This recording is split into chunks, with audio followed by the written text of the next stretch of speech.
네, 우리 기도하심으로 표다 시작하겠습니다. 하나님 감사합니다. 오늘도 주의 말씀 앞에 우리를 부르시고 또 말씀으로 하루를 시작하게 하시니 감사합니다. 오늘 우리가 하루를 시작하면서 오직 여호와의 이름을 기뻐하고 즐거워하며 감사 찬송하는 주님 이 아침이 되게 하시고 모든 상황 가운데서 어떤 환경 속에서도 이 일이 변하지 않는 신실한 고백, 신실한 믿음이 되게 하여 주시옵소서.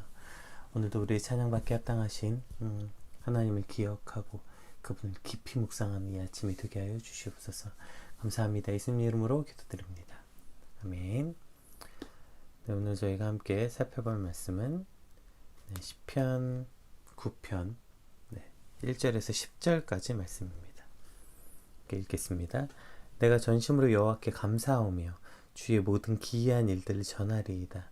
내가 주를 기뻐하고 즐거워하며 지존하신 주의 이름을 찬송하리니 내 원수들이 물러갈 때에 주 앞에서 넘어져 망함이니이다.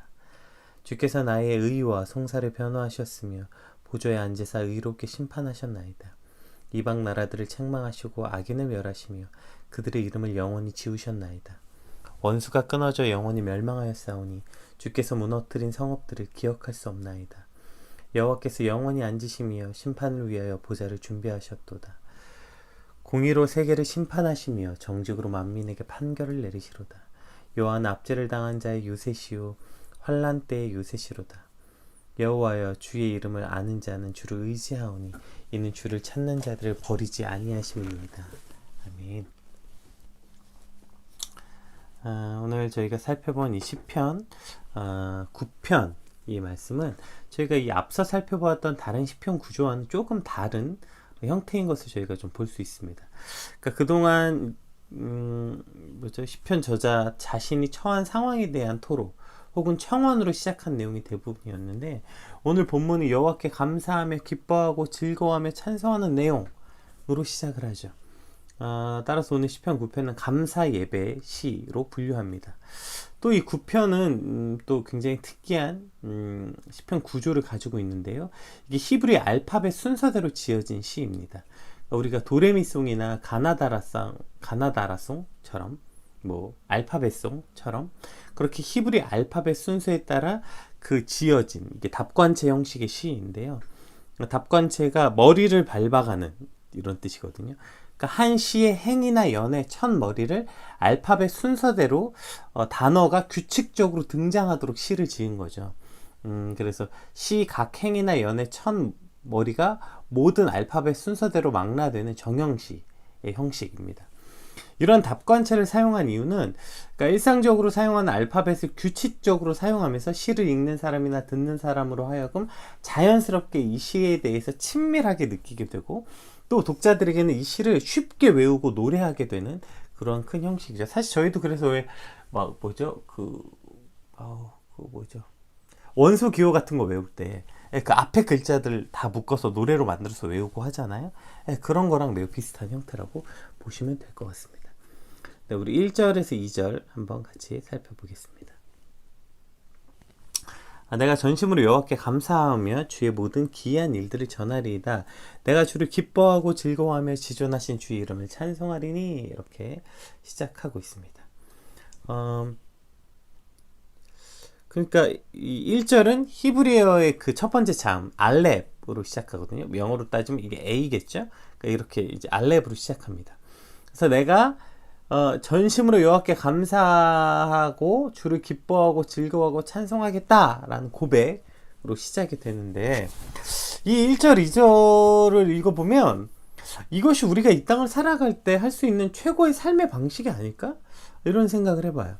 내가 전심으로 여호와께 감사하는 삶, 그래서 이 주의 기이한 모든 일, 이 놀라운 일들을 전하는 삶, 그래서 내가 주를 기뻐하고 즐거워하며 그의 이름을 찬송하는 삶, 이것보다 더한 삶이 있을까? 이것이 우리가 이 땅을 살아가는 최고의 가치, 최고의 삶의 방식이 아닌가 생각해 봅니다. 반대로 이것을 뒤집어 보면 지금 내가 살고 있는 삶의 방식과 매우 비슷하구나. 내가 지금 고백했던 것처럼 이것이 내가 살 수 있는 최고의 삶의 방식이 아닐까? 라고 생각했다면 그럼 지금 나의 삶의 방식은 그것과 아주 멀리 떨어져 있구나. 이런 것들을 생각해 볼 수 있겠죠. 내가 전심으로 여호와께 감사하고 그 놀라우신 일을 전하며 주를 기뻐하고 즐거워하며 찬양하는 삶, 이것이 첫 절의 시편 기자의 고백인데, 나의 삶은 어쩌면 그 반대의 대척점에 있는 것은 아닌가 생각해 보게 돼요.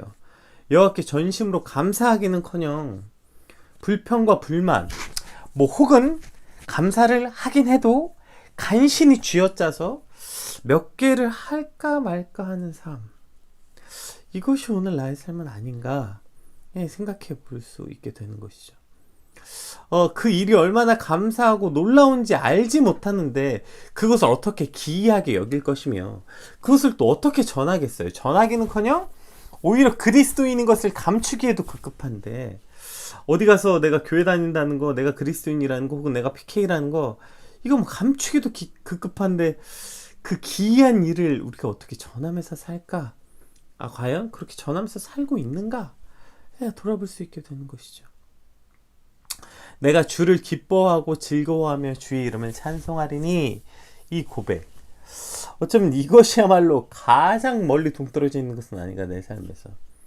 오직 주로 인하여 기뻐하고 즐거워한다면 어떠한 상황 때문에 매일 이렇게 일희일비하지 않을 텐데, 내가 주로 인하여 기뻐하고 즐거워한다면 주님께서 계시면 그 기쁨을 빼앗기지 않아야 하는 거 아닙니까? 그래서 그 찬양 너무너무 제가 좋아하는 것 같아요. 그렇죠? 주님을 사랑하는 기쁨을, 그 즐거움을 빼앗기지 않게 하소서. 주로 인하여, 내가 오직 주로 인하여 기뻐하고 즐거워한다면 환경 때문이 아니라 주님이 계시고 계시지 않음으로 인하여서 나의 기쁨과 즐거움이 변해야 되는데, 나의 기쁨과 즐거움은 늘 환경으로 인하여서 바뀐다는 것이죠. 돈이 있고 없고, 지위가 있고 없고, 사람이 있고 없고, 그러니까 어떤 환경적으로 무언가가 있고 없고를 통해서 나의 기쁨이 있고 없고, 나의 즐거움이 있고 없고, 오늘 나의 하루가 기쁘냐 즐거우냐 우울하냐 슬프냐를 결정짓는다는 것입니다. 그런데 내가 정말 주로 인하여 기뻐하고 즐거워한다면 내 삶에 돈이 있든지 없든지, 뭐가 있든지 없든지 오직 주님이 계신 것으로 기뻐하고 즐거워하는 삶, 그로 인하여서 주님을 찬송하는 삶이 될 것이다 라는 오늘 시편 기자의 이 고백 앞에 나의 삶을 돌아보지 않을 수 없게 되었습니다. 오늘 말씀 앞에 나오신 여러분의 삶은 어떠하십니까? 오늘 이 시편 기자의 저 1, 2절의 고백이 여러분 공감이 많이 되십니까? 아니면 오히려 그 반대의 대척점에 서 있다고 말하고 있는 제 설명이 더 공감하고 계십니까? 우리 삶에 환경으로 인하여서 또 어떤 이런 문제가 아니라 내가 정말 오직 주님으로 기뻐하고 즐거운 삶, 이것을 간절히 소망하는 삶이 되었으면 좋겠고, 이것이 오늘 우리 기도 제목이 되어야 할 것입니다. 또 오늘 이 1, 2절의 본문 시제, 그러니까 이따가 3절에서 6절도 이 시제가 되게 중요한데요. 이 시제 관해서도 한번 살펴봐야 되는데, 그 전하다라는 이 단어가 미완료형으로 쓰였을 뿐 아니라 이것이 이제 연장형으로 쓰여 있어요. 그러니까 미완료형이라는 것은 그러니까 완료되지 않았다는 것이잖아요. 그러니까 과거부터 지금까지 계속 일어나고 있다는 지속성을 지금 표현하고 있는 거고, 연장형은 자발적으로 그 일을 행하고 있다는 의미가 갖고 있는 거거든요. 그래서 지금 시편 기자의 이 고백은 그냥 어떠한 사건으로 인하여서 그것으로 인해 한번 경험한 고백이 아니라 끝나지 않는 미완료형, 과거로부터 지금까지 그리고 앞으로도 계속될 일이라는 것이죠. 전심으로 감사하고 그 일을 전하며 주로 인하여 기뻐하고 즐거워하고 주를 찬양하는 이 일이 과거로부터 지금까지 그리고 앞으로도 끝나지 않는 미완료형, 계속되는 지속되는 행위, 지속되는 어떠한 일이며 그것이 자발적으로 일어나고 있다, 이것을 지금 표현하고 있는 것입니다. 그렇다면 이 일이 훨씬 더 우리 삶에 의미 있게 되는 것 같아요. 아까 서두에 말씀드렸던 것처럼 내가 전심으로 여호와를 감사하고 주의 모든 기이한 일을 전하며 주로 인하여 기뻐하고 즐거워하며 주님의 이름을 찬송하는 이 삶보다 더 가치 있는 삶이 있나? 이것보다 더 추구해야 될 삶이 있을까? 이것이 우리가 할 수 있는 이 땅을 살아가는 최고의 삶의 방식이라면 이것이 과거로부터 지금까지 그리고 앞으로도 끝나지 않은 일이 되게 하여 주시옵소서.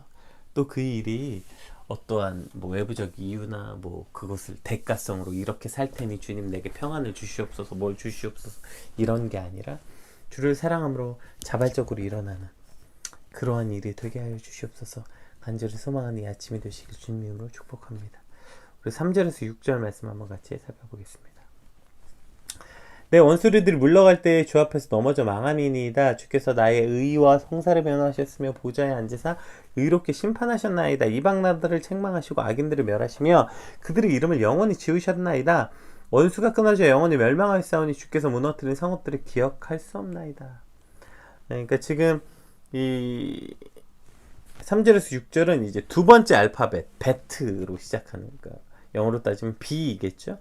그러니까 이 베트로 시작하는 내용인데 1, 2절에선 다윗이 왜 그토록 확신에 차서 기뻐하고 즐거워하며 여호와의 이름을 찬송하였는지에 대해서 그 이유를 밝히는 본문이죠. 그러니까 왜 내가 지금 이렇게 기뻐하고 찬송하며 그 일들을 했는지에 관해서 지금 설명하는 것이죠. 그러니까 그 이유가 뭐래요? 원수들이 도망가다 주 앞에 넘어져 망하였고 주께서 나를 변호하셔서 공평하게 심판하셨으며 악인을 멸하시고 원수를 멸망하게 하셨다.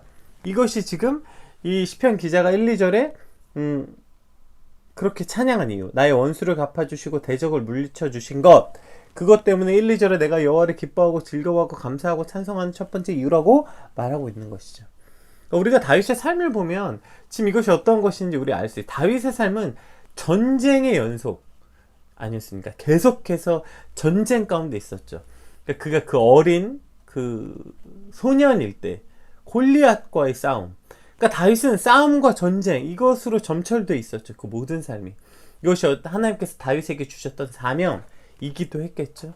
그래서 다윗은 늘 시편에 보면 이러한 원수, 대적, 싸움에 관한 이야기를 계속해서 합니다. 사실 군사 용어죠. 뭐 나의 산성, 나의 방패, 나의 칼, 이게 다 이런 고백이죠. 왜요? 다윗의 삶이 그러했고 다윗이 경험했던 그가 이 땅을 살아가는 모든 삶이 그러했다는 것입니다. 그가 그 소년의 시대 때부터 골리앗과 싸웠죠. 그 다음부터 그러니까 다윗은 어떤 장군으로서의 의미, 나아가서 계속 싸우고 왕으로 서서 정복 전쟁을 계속 일으켰던, 그래서 계속 전쟁과 싸움과 전쟁과 싸움과 이것이 다윗의 어떤 인생에 끊이지 않는 모습이었던 것이죠. 따라서 다윗은 이러한 고백들을 할 수밖에 없었던 것이고 시편에는 그러한 표현들이 매우 많이 나와 있습니다. 뭐 대적, 원수. 근데 이것을 우리가 단순히 어떤 오케이 내가 억울한 일 당했고 오늘 나를 미워했고 뭐 회사나 뭐 학교에서나 원수 같은 사이에 관한 이야기가 아닌 거예요. 왜냐하면 이것이 다윗에게 주신 하나님의 사명이었다면 이것은 차라리 이런 것과 비슷한 거죠. 우리가 오늘 살아가는 삶, 우리가 진짜 이런 표현들 나이를 먹을수록 많이 쓰여질 수밖에 없는 것 같아요. 와, 진짜 삶이 전쟁 같다. 전쟁 같은 삶이다. 이러한 표현들을 많이 사용하게 돼요. 어느 때 여러 번 표현했던 것처럼 모든 사람들이 정말 나를 미워하고 나를 괴롭히는 사람같이 느껴지기도 하고 내 편은 하나도 없는 것 같기도 하고 정말 나를 죽어라 하는 상황들이 생기는 것 같기도 하고, 그러니까 삶 자체가 이렇게 전쟁같이 치열하고 삶 자체가 우리에게는 그냥 이런 싸움과 전쟁의 연속 아닙니까? 그것이 영적인 싸움이든 육적인 싸움이든 어쨌든 뭔가 치열하게 싸워야 되고 다투어야 되고 다투는 것에서 쟁취하는 것, 이것이 사실 우리가 이 땅을 살아가는 삶의 방식일 수밖에 없는 것, 무한 경쟁의 사회이기도 하지만 사실 그 전 시대부터 무언가를 우리가 이 땅에 살아가고 먹고 살려면 일어나야 했던, 그래서 사실 성경도 거의 전쟁의 역사 아니겠습니까? 오늘 우리가 이 땅을 살아갈 때 그러한 전쟁과 싸움의 연속이고, 그리고 두 번째, 이것이 영적인 싸움이라는 것이죠. 누가 왕인가, 누가 그리스도인으로서 이 땅을 살아갈 때 누가 정복자인가, 누가 주관자인가에 관한 싸움, 이것이 우리 삶에 매일매일 일어나는 것이죠. 그러니까 그것이 그냥 이 땅을 살아가는 삶의 기본적 삶의 스탠스가 우리는 사실 전쟁 같은 삶일 수밖에 없고, 또 영적으로도 우리가 이 땅을 실제 전쟁 속에서 살고 있다. 매일매일 사단이 우는 사자와 같이 너희를 삼킬 자를 두루 찾아다니는 것처럼 오늘 우리를 그렇게 삼키려고 그렇게 매일매일 공격하고 우린 그 공격을 방어하고 또 넘어지고 이기고 치고 이러한 전쟁을 실제로 살고 있는 것입니다. 자, 그렇게 이해한다면 오늘 그 이해 속에서 오늘 본문과 앞으로 시편 기자의 이 원수 대적에 관한 그 관점을 가지고 이제 읽어야 하는 것입니다. 내 원수들이 내 앞에서 넘어지고 도망가고 그 억울함 속에서 또 하나님께서 나를 변호하셨대요. 하나님이 나의 변호사가 되시는 거죠. 그래서 변호하셔서 의롭게 심판하여 주셨고, 그래서 그 나를 대적했던 모든 이들을 책망하시고 악인들을 멸하시고, 그래서 그들을 멸망하게 하셨다. 그로 인하여 내가 하나님께 감사하고 기뻐하고 즐거워하지 않을 수밖에 없다. 이러한 고백들이 있는 거 아닙니까? 또 오늘 본문 말씀 역시 이 3절에서 6절도 미완료형으로 쓰였거든요. 그러니까 이 미완료형은 위에서 설명한 대로 아직 완료되지 않은 미래형, 지속형의 뜻을 가지고 있는데 이게 또 어떤 용법으로 하나 쓰여지냐면 과거의 습관, 일방적인 행동의 미완료 용법으로도 쓰여지거든요. 그러니까 과거의 습관, 일반적 행동으로서의 미완료형. 그러니까 이것은 과거로부터 지금까지라는 의미가 강해요. 그러니까 미완료형이라는 건 과거로부터 지금까지 그리고 앞으로도 라는 의미로도 쓰였지만 이것이 과거형 미완료형으로 쓸 때는 과거부터 지금까지 그러니까 경험에 관한 것에 그 중점을 두고 있다는 것을 본다면 그러니까 지금 다윗의 이 모든 고백들이 그가 과거에 그 모든 수많은 전쟁을 임하면서 수많은 싸움 가운데서 하나님이 베풀어 두셨던 그 일들을 근거해서 그 일들의 기억으로서 지금 1, 2절을 고백하고 있다는 걸 알 수 있게 되는 것이죠. 그럼 사실 오늘도 우리가 한번 생각해 볼 수 있을 것 같아요. 사실 치열하게 살지 않는 사람이 오늘 어디 있겠습니까? 백수는 치열하지 않겠습니까? 뭐 어리면 치열하지 않겠습니까? 뭐 초등학생이면 치열하지 않겠습니까? 인생은 태어나서부터 죽을 때까지 치열한 삶을 살아갈 수밖에 없는 것이죠. 아까 얘기했지. 그러니까 우리가 늘 믿는 자들이나 믿지 않는 자들이나 전쟁 같은 삶을 살아내고 있고 그리고 그것을 치열함을 뛰어넘어서 실제 영적으로 우리는 그 전투 속에서 살아가고 있는 것이죠. 그랬을 때 우리가 어저께 우리가 함께 보았던 것처럼 하나님을 무시하는 자들, 즉 자신의 힘과 능력으로 인하여서 하나님을 무시하는 자들에게 어린아이와 젖먹이들을 통해 그들을 잠잠하게 하시게 했다. 그래서 우리가 이 땅을 살아갈 때 어린아이가 젖먹이들은 어떻게 살아간다고요? 그냥 오직 보호자의 보호와 돌보심, 그것이 없으면 못 산다고 했죠. 그러니까 지금 다윗이 고백한 거 아닙니까? 어제 그 고백도. 그러니까 다윗이 그 싸움과 전쟁을 통해서 뭘 경험한 거예요?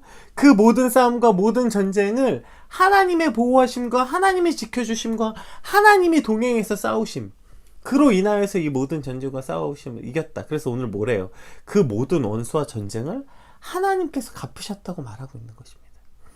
내 원수들이 주 앞에서 망하게 하셨고 나를 변호하셨고 그 이름을 영원히 지우셨고 그 성읍들을 무너뜨리셨고 그 원수를 끊어지게 하셨고 멸망하게 하셨고 이 모든 것이 하나님이 하셨다.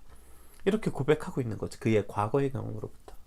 오늘도 우리가 기억할 수 있게 돼야 하는 것입니다. 어떻게 우리가 아까 얘기했던 제가 지금 우리의 삶을 왜 그렇게 못 살까를 생각해 본다면 여기서부터 시작할 수 있게 되는 거죠. 오늘 저와 여러분의 삶에 사실 그동안 우리 삶을 돌아볼 때 우리도 마찬가지 아닙니까? 젖먹이와 어린아이 같은 나 그냥 온몸 하나로 이 세상에 내동댕이 쳐졌을 때 그동안도 하나님의 보호하심과 마치 젖먹이와 어린아이처럼 나를 지켜주셨고 보호하셨고 나를 인도하셨고 은혜와 사랑을 베풀어 두셨기에 사실 우리가 지금까지 이 전쟁을 견뎠고 우리가 지금까지도 살아있는 것 아닙니까?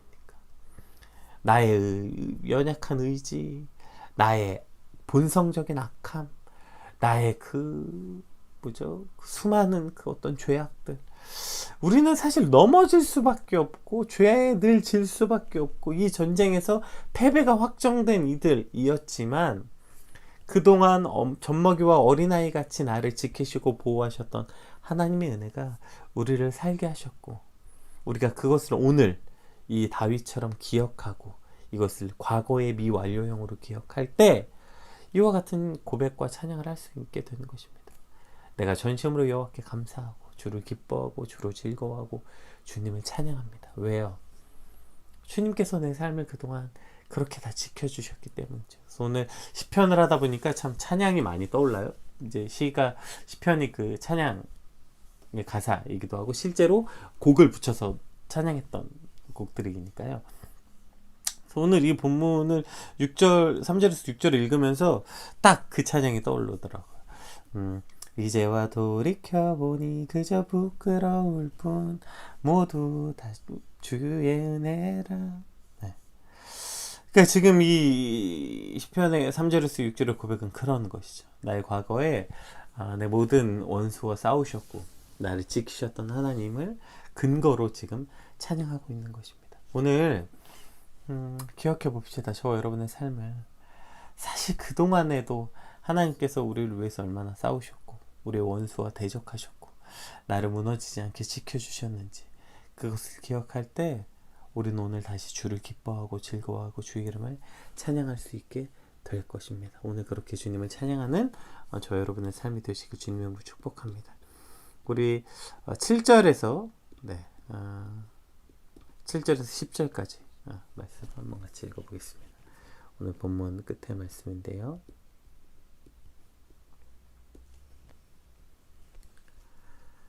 여호와께서 영원히 앉으시며 심판을 위하여 보좌를 준비하셨도다. 공의로 세계를 심판하시며 정직으로 만민에게 판결을 내리시로다.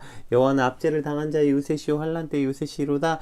여호와의 주의 이름을 아는 자는 주를 의지하오니 주를 찾는 자들은 버리지 아니하심이니이다. 아멘. 이제부터 약간 어투가 바뀌죠. 그러니까 앞에 때 첫 번째는 자기가 찬양했고, 두 번째 찬양의 이유를 말했고, 세 번째는 하나님의 성품, 하나님의 대표적 성품을 지금 찬양하고 있는 것입니다. 뭐래요? 하나님의 그 성품, 하나님이 보좌에 앉으신 심판자, 주권자라는 것입니다. 그 모든 것을 하나님 손에 있다는 거예요. 공의로 세계를 심판하시고 정직으로 만민에게 판결을 내리시는 분이 하나님이시라는 것. 여러분, 이것이 사실 우리가 살다 보면 어떤 불의한 일을 당하고 억울한 일을 당하고 하나님 정말 살아계시면 이럴 수 있습니까? 저럴 수 있습니까? 이러한 우리의 마음들이 들지만 그 안에서 반드시 그러한 일 가운데서 기억해야 되는 것, 하나님은 공의로 세계를 심판하시는 분, 정직으로 만민에게 판결을 내리시는 분이라는 것, 이것을 잊지 말아야 되는 것입니다. 그것이 잠깐 마치 내 인간의 생각으로는 뭔가 부당하고 합당하고 지금 하나님께서 속히 그 일을 이루셔야 하는 것 같지만 그건 내 생각이고요. 하나님의 계획은, 하나님의 뜻은 우리의 생각보다 훨씬 더 크시고, 그렇다면 그 앞에 우리가 할 수 있는 일은 늘 시편 기자의 고백. 그래서 시편 기자가 계속해서 뭘 청원합니까? 속히 이루어 달라고 고백하죠. 우리가 할 수 있는 일은 하나님 불공평하십니다 라는 고백은 감히 할 수 없는 거예요. 왜요? 하나님의 속성 자체가, 하나님은 공의의 하나님, 정의의 하나님, 심판자시며 주관자의 하나님, 오늘 이야기했던 것처럼 심판을 위해 보좌를 준비하시고 공의로 세계를 심판하시고 정직으로 만민에게 판결을 내리신 분, 그것이 바로 하나님의 본질, 하나님의 속성이기 때문이죠. 다만 그 시기가, 그 때가 내가 생각하는 것과 다만 다를 뿐, 그래서 우리가 할 수 있는 길은 하나님 정말 살아계십니까? 뭐 이런 고백이 아니라, 하나님 정말 불공평하십니다, 이러한 불평이 아니라, 주님 속히 이루어 주시옵소서, 이러한 청원, 이것이 오늘 우리가 마땅히 하나님께 해야 될 일인 것 뿐입니다. 억울한 일 가운데 있을 때, 고통 가운데 사실 답답하죠. 그때도 잊지 말아야 돼요. 그럼에도 불구하고 여러분, You are good, 하나님이 선이십니다. 내 판단과 내 어떤 상식과 뭐 이것이 선이 아니고요. 하나님, 이게 옳지 않습니까? 옳은 건 늘 하나님이고요. 틀릴 가능성이 있는 건 늘 저인 것이죠. 따라서 공의 하나님, 심판을 하신 하나님, 정직으로 만민에게 판결을 내리신 하나님을 우리가 반드시 기억해야 되는 것입니다. 그래서 그 하나님은 압제를 당하는 자의 요새시고 환난의 때의 요새시며, 그래서 주의 이름을 아는 자는 주를 의지할 수밖에 없습니다. 왜냐하면 하나님은 주를 찾는 자를 버리지 아니하십니다. 이렇게 고백하고 있습니다. 여기서 요새라는 표현도 역시 아까 얘기했던 전쟁 용어죠. 전쟁. 그러니까 요새라는 게 뭐예요? 그게 큰 군대가 공격할 때 산성, 그러니까 그 높은 산 위에 쌓아서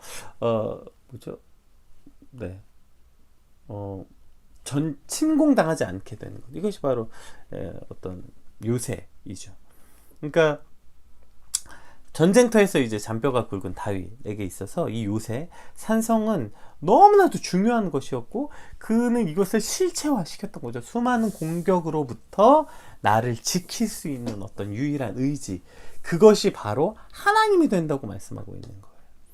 예, 주는 압제를 당하는 자의 요새시고 환난의 때의 요새시다.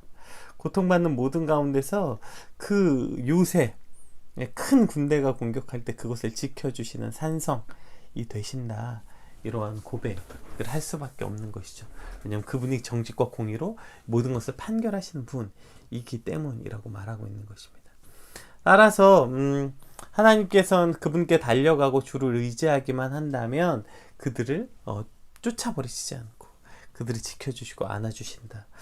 이것도 이제 다윗의 그 어떤 삶, 여기서 이제 버리지 않는다라고 했던 이 아자부가 목축과 관계된 거거든요. 짐승을 놓아주다 이런 거예요. 그러니까 이것도 사실 어린 시절 목동으로 지냈던 다윗이 할 수 있는 표현이었죠. 선한 목자로서 양들의 필요를 채워주고 맹수로부터 이 양들을 보호하시는 그 하나님의 이미지, 그 선한 목자의 이미지, 그 선한 목자가 양을 얼마나 애지중지하고 그것을 자상하고 확고하게 보살피는지에 관한 이야기를 하고 있는 것입니다. 이것이 하나님의 속성에 관한 이유기도 하고 1, 2절 다윗이 지금 찬양하고 있는 이유인 것입니다. 하나님께서 공의로 이 땅을 심판하시고 판결하시는 분이시라는 것, 지금 조금 억울해 보이고 그것이 당장 해결되지 않아 보이지만, 그러나 하나님은 압제를 당하고 환난의 때를 당하는 이들의 요새시고 그들을 지켜주신 하나님이시라는 것입니다. 그래서 주님을 의지하는 자들, 주님을 찾는 자들을 버리지 않는 하나님이다. 그로 인하여서 1, 2절 내가 전심으로 여호와께 감사할 수밖에 없고 주를 기뻐하고 즐거워할 수밖에 없다고 고백하고 있는 것입니다.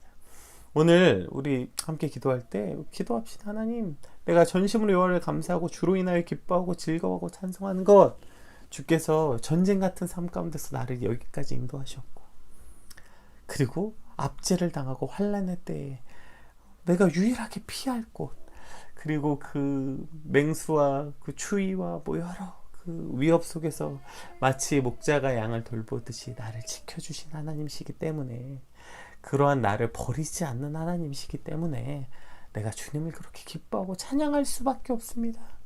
이 은혜와 사랑의 고백들이 오늘 이 아침에 하나님께 터져나오는 저 여러분 되시길 주님으로 축복합니다. 오늘 정말 시편 1편부터 10편이 저와 여러분의 기도가 되고 저와 여러분의 노래가 되는 마음으로 우리 시간 함께 같이 기도하겠습니다.